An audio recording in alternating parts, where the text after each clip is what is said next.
œuvre dont on se souvient, celle d'Éric Baudelaire, un travail photographique assez troublant, aux limites du réel, on le voit. Là, en fait, le photographe a mis en scène une énième guerre en Irak dans les studios d'Hollywood.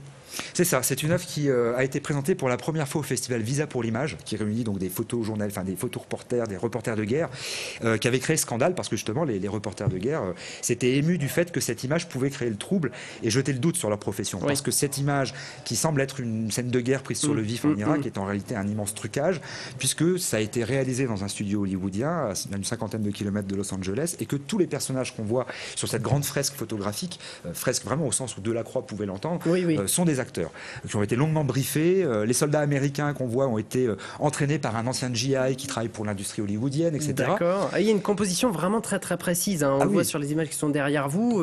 La moindre chose a été millimétrée. C'est ça. Ce sont des mois de travail, de préparation, de croquis. Et en réalité, cette image est truffée de citations très précises à l'histoire de l'art. On y trouve des évocations à des peintures de Goya, de Manet. On y trouve une évocation très directe à une Pietà de Michel-Ange de la fin du XVe siècle.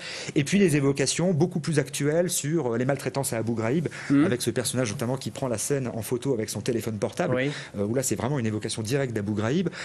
Et en définitive, quand on regarde la scène, on s'aperçoit que tous les soldats américains, quasiment, dans chaque micro-scène, quel que soit leur geste, même s'il s'agit de gestes apparemment agressifs, ont toujours ce geste-là de pacification. Et en réalité, cette image se constitue comme une immense image de propagande.